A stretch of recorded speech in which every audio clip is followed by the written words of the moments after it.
सत्संगी हो चाहे बाहर का हो, एक नियम बना लो सब लोग कि अगर सत्संगी है तो उससे कह दो, देखो भाई हम लोग जब मिले तो भगवत विषय की बात करें और बात न करें न सुने।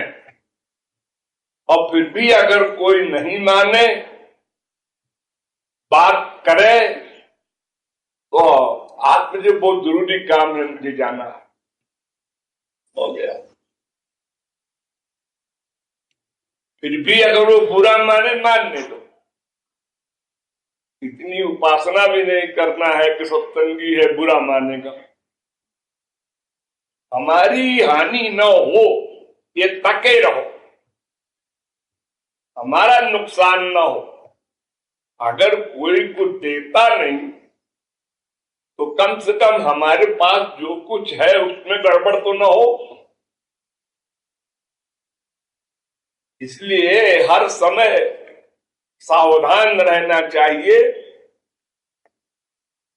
उससे जो कमाया है उसमें गड़बड़ नहीं हो। थोड़ा थोड़ा तो कमाते हैं हम लोग, 24 घंटे में कुछ घंटे मुश्किल से देते हैं, और उसमें भी दूसरा छीन ले जाए कुसंग दे के। वैसे कुसंग से बचो।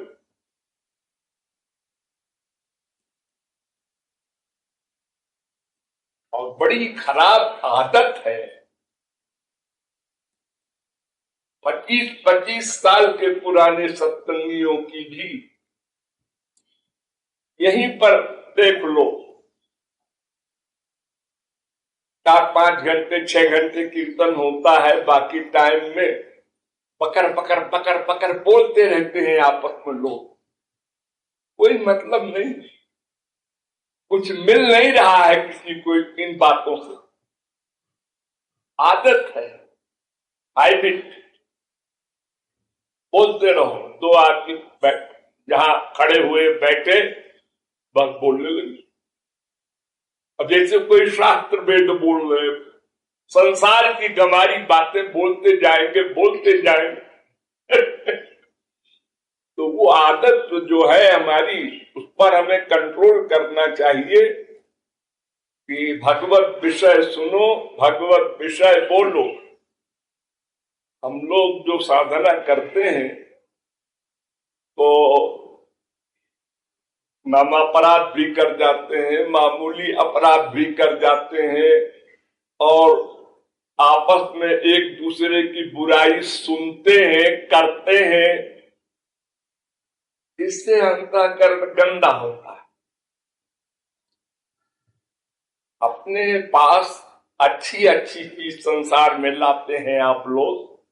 घर के कूड़ा कचरा को सवेरे स्त्रियां साफ करती हैं, ऐसा तो नहीं करती बाहर से गंदगी लाके और डाल दे। इसलिए ये भगवान का मंदिर है, हम इस हृदय में गुरु वो भगवान को रखना चाहते हैं, उनको बुलाना चाहते हैं, और वो कहते हैं कि उसमें कूड़ा कचरा संसार निकालो तो मैं आऊं। हमको उसको सफाई करना चाहिए कि और गंदगी ला ला के डालो। अरे एक ही काम तो है, वेद हो, रामायण हो, संत हो, भगवान हो, सब एक ही बात कहते हैं, अंतःकरण को साफ करो। उसमें जो भर दिया है अब तक उसको निकालो। और ये कोई बड़ा काम तो है नहीं। देखो, जो स्त्री पति से इतना प्यार करती है, बाप से इतना प्यार करता है आदमी, बेटे से करता है, भाई से करता है, हृदय में उसके आते ही खुशी होती है, अरे आ गया तू। जरा सी बात में खटपट हो गई तो उसको निकाल बाहर किया। भाई शकल नहीं देखना चाहिए, कोई बाप बेटे से कहता है, देखो निकाल दिया ना हृदय से। अपमान कर दिया उसने तो हृदय से निकाल दिया। अरे तो पहले ही निकाल दो ना, छुट्टी करो। लेकिन वो जो निकाला तो उसके बाद फिर बुला लिया। कंप्लीट मुस्तकिल वैराग्य नहीं होता। इनकी जगह आप भगवान को बुलाइए, रखिए, संतों को रखिए, तो ये शुद्ध है, इसलिए अंतःकरण शुद्ध होगा। बड़ी सीधी सी बात है।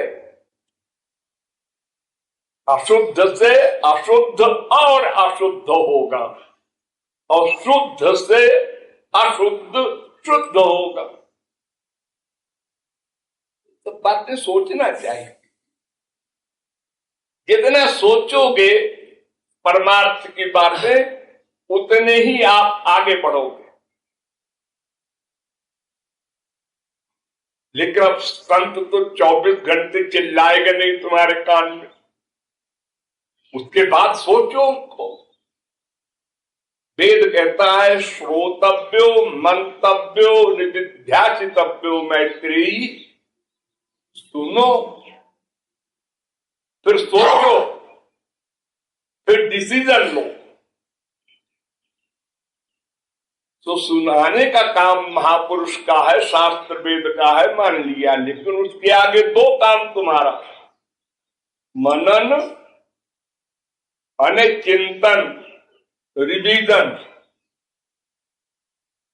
ये संसारी प्यार और संसारी दुश्मनी जो है वो भी ऐसे ही होती। तो चिंतन मनन से वो ज्ञान पक्का होता है, अटैचमेंट पक्का होता है। वेद व्यास ने 2 लाइन का एक श्लोक लिखा है कि विषयान ध्यायता पुंसो विषयेष विसज्जते। जिस संसारी विषय का तुम चिंतन बार बार करोगे तो उसमें अटैचमेंट हो जाएगा। और मां मनुस्मरत चित्तम मैं एवं प्रविलीयते। अब अगर हमारा चिंतन बार बार करोगे तो मुझ में अटैचमेंट हो जाएगा। सब डिपेंड करता है चिंतन पर। तो बाहर की बात न सुनो तो चिंतन कम होगा। ये जो इंद्रियां हैं हमारी, ये भगवत प्राप्ति भी करा देती हैं और सर्वनाश भी करा देती हैं। आंख से देखा संत को, भगवान को, मंदिर को, भावना अच्छी हुई। गंदी चीज देखा आंख से, भावना खराब हुई। अच्छी चीज सुना कान से, हाँ महाराज जी ठीक कह रहे हैं, अब ऐसे करेंगे, बहुत लापरवाही किया मैंने, अब नहीं करेंगे, पता नहीं कल रहे न रहे। ये अच्छी भावना पैदा हो गई। गलत बात सुना किसी यार से, दोस्त से, उधर बह गए, गड़बड़ हो गया। और पतन की ओर जाना बड़ी स्पीड में होता है। जैसे किसी ठेले को आप ऊपर को मारे तो थोड़ी दूर जाता है, जितनी ताकत होगी उतनी दूर जाएगा बस। लेकिन नीचे फेंकना हो तो ताकत मत लगाओ, खाली छोड़ दो हाथ, अपने आप चला जाएगा। तो हमारे मन का अटैचमेंट संसार में अनादिकाल से हो चुका है। प्लस संसार भी मटेरियल है, मन भी मटेरियल है, दोनों सजातीय है। इसलिए अपने आप खिंच जाता है। भगवान और गुरु की ओर लगाना पड़ता है, जोर देना पड़ता है। लाभ है तुम्हारा, इसमें कल्याण है, लगाओ। और यहां लगाने की जरूरत नहीं, अपने आप लग जाएगा। क्योंकि बहुत लगा चुके, बहुत अभ्यास हो चुका है। तो बहुत अभ्यास होने के बाद फिर उसको डाइवर्ट करके अपोजिट साइड में लगाने में परिश्रम है, उसी को कहते हैं अभ्यास और वैराग्य। ये दो नाम दिया है शास्त्रों ने, अभ्यास वैराग्याभ्याम तन्निरोधा। अभ्यासेन तु कौन्तेय वैराग्येण च गृह्यते। अर्जुन को यही उपदेश दिया है श्री कृष्ण ने, देखो संसार से हटाओ और मुझ में लगाओ। क्यों? इसलिए कि तुम स्वार्थ से ही तो प्यार करते हो। तुम भगवान से या संसार से किसी से प्यार न करो, स्वार्थ से तो प्यार करते हो। हाँ, तो स्वार्थ यहां हल नहीं होगा, वहां होगा। ये बात खोपड़ी में भर लो तो उधर प्यार हो जाए।